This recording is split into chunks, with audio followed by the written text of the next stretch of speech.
Salut à tous, c'est Planck de la chaîne, bienvenue sur cette vidéo qui aujourd'hui va parler valeurs. Une question m'a été posée à ce sujet-là, à savoir comment fait-on pour connaître les valeurs des personnes avec qui on parle, de nos interlocuteurs. C'est une question qui est assez complexe dans le sens où la plupart des gens ne connaissent pas leurs propres valeurs. Ils ont une croyance qui parfois est très forte et quand elle arrive à se structurer dans le temps et à devenir quelque chose qui est une quête ou un aboutissement, on peut dire c'est une valeur, c'est quelque chose qui va être fondamental à leur monde de croyance. En somme, si on reprend ce qu'on voit depuis ces dernières semaines, au storytelling qui se font, c'est-à-dire le récit qui se font de ce qui est bien, ce qui est mal, ce qu'ils aiment, ce qu'ils souhaitent, ce vers quoi ils s'orientent, ce qu'il est nécessaire ou pas d'avoir ou de faire dans la vie. En gros, d'énormes généralisations de croyances qui font suite à du vécu, à des observations, à des conclusions qui ont été orientées ou perçues à un moment T. Comment savoir la valeur de quelqu'un? Ça va dépendre de plein d'éléments. Petit 1, est-ce qu'on est dans un cadre d'accompagnement ou est-ce qu'on est dans un cadre civil, entre guillemets? Est-ce que on est avec des personnes qui se connaissent ou ne se connaissent pas? Déjà, dans un cadre d'accompagnement, énormément de personnes sont inaptes à savoir quelles sont leurs valeurs. Ils vont souvent dire, moi, ce qui est important, c'est la liberté. Or, quand on travaille avec, on se rend compte que c'est des personnes qui, petit 1, sont pas libres. Donc, si réellement cette valeur était fondamentale et c'était quelque chose qu'il fallait absolument qu'ils vivent pour justement se sentir en vie, bah, on pourrait se dire c'est des gens très libres. Or, pas du tout. Ils sont des carcans dans l'esprit, ils ont souvent des carcans sociaux, ils ont souvent des carcans familiaux, ils ont plein d'obligations. Et quand ils disent non mais en fait je suis libre parce que par exemple je ne m'engage pas sur des choses ou je me donne plein d'options, c'est qu'en réalité il n'y a aucun moment où ils se disent je suis free parce que ils sont constamment en train de de, de, de chercher des options et ils sont limite angoissés s'ils n'ont pas la sensation d'avoir des opportunités.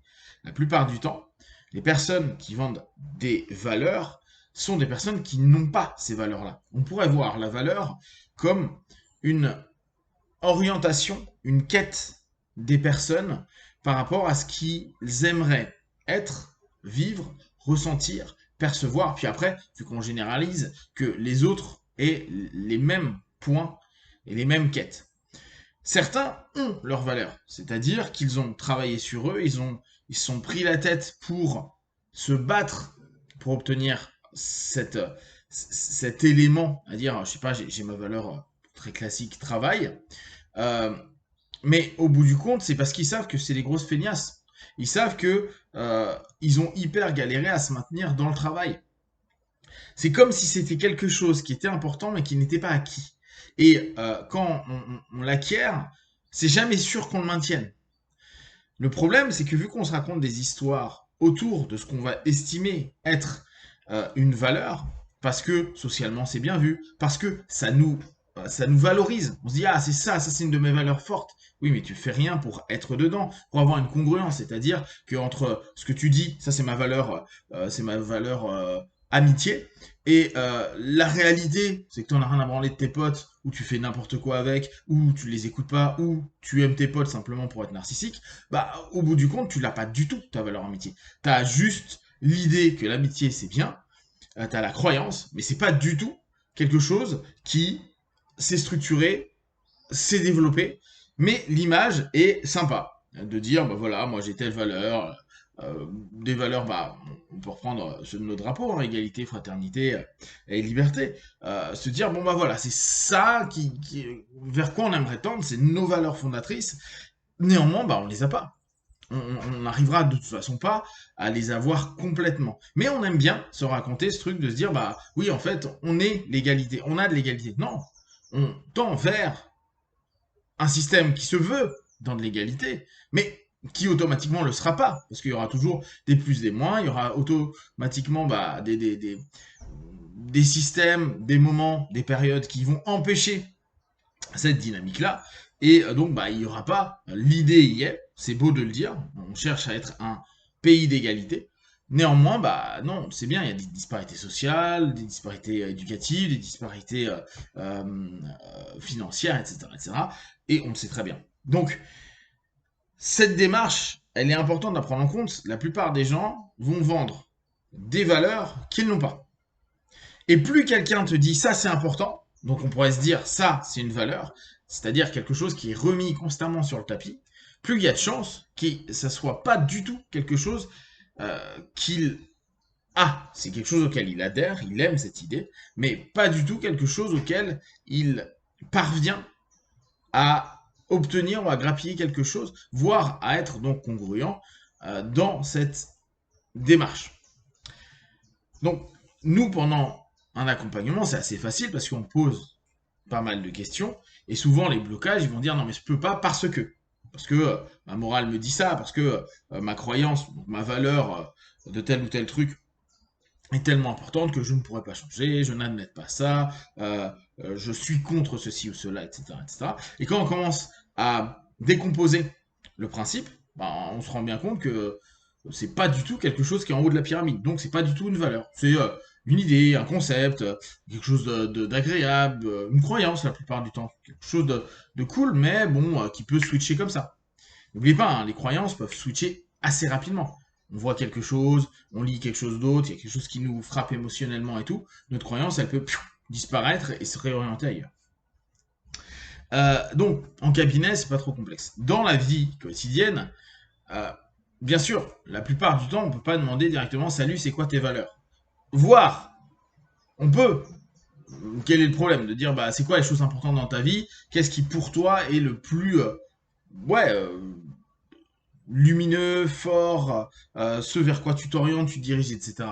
Sauf que beaucoup d'entre nous, on s'illusionne, on se raconte des histoires, on va avoir deux choses encore. Donc là, on avait le côté civil et le côté accompagnement, mais on va avoir le côté interne et le côté externe.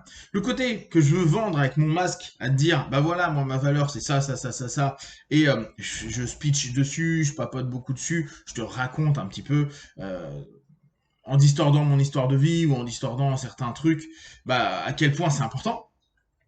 Et il y a ce qui est à l'intérieur où, au bout du compte, c'est pas forcément les mêmes liens. Ça se trouve, il y a la valeur rien branler plus que la valeur boulot. Et donc il y a la valeur de se dire ouais mais les choses doivent arriver parce que la vie, ça, etc., va me l'amener. Alors qu'à l'extérieur, c'est non, non, mais moi, ce qui est important, c'est de faire les démarches, avancer étape par étape, se créer des objectifs, y aller, le travail et la discipline, c'est important, alors que pas du tout. Pas du tout. À l'intérieur, c'est moi, ce que je veux, c'est que les choses m'arrivent tout cuit dans la bouche, que je rencontre les bonnes personnes pour qui me donnent les bonnes occasions, les bons trucs, les véhicules. Ce qui est pas un problème, ce qui est juste pas vendu. Donc, parfois, quand on pose des questions et que les gens nous mettent en avant beaucoup d'éléments qui peuvent sembler être des valeurs, des points importants de leur vie, qui sont vraiment des croyances qui pourraient sembler structurées, figées, qui drive, qui dirigent la vie, la réalité, quand on va commencer à les connaître, hein, n'oubliez pas quand quelqu'un vous parle énormément de choses qui est importante pour eux, c'est que c'est souvent ce qui leur manque. C'est justement, ils sont sur cette quête.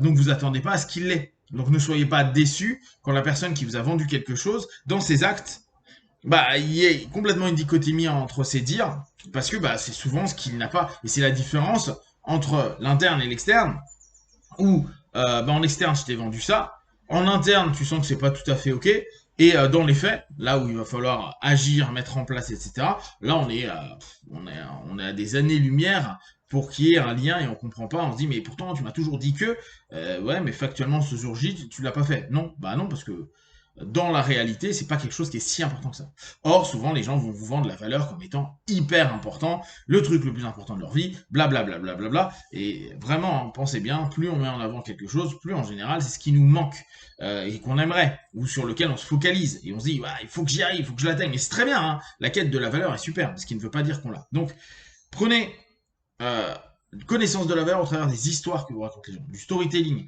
de leurs points forts. Mettez en avant, posez des questions sur ce qui est important pour eux. Et à partir du moment où c'est important, dans leurs histoires, que ce soit de voyage, que ce soit de famille, que ce soit leur passé, que ce soit plein de choses, vous allez voir leurs valeurs. Genre ça c'est important pour moi. Et dites-vous automatiquement, ok, donc il en voit deux, il aimerait, mais c'est certainement pas aujourd'hui le point crucial. Et observez avec le corps, avec les dynamiques, et puis après, avec les relations qui vont se créer et l'expérience qui vont se créer avec ces personnes-là, est-ce que réellement ils sont congruents? Parce que la plupart du temps, vous allez voir entre le blabla et la réalité, il y a tellement un delta que vous allez vous dire, ouais, bon, petit 1 il se connaît pas, ou petit 2 il me ment, ou petit 2 il se ment lui-même, bah vaudrait mieux qu'il se dénie, quoi, qu'il ne sache pas. Hein.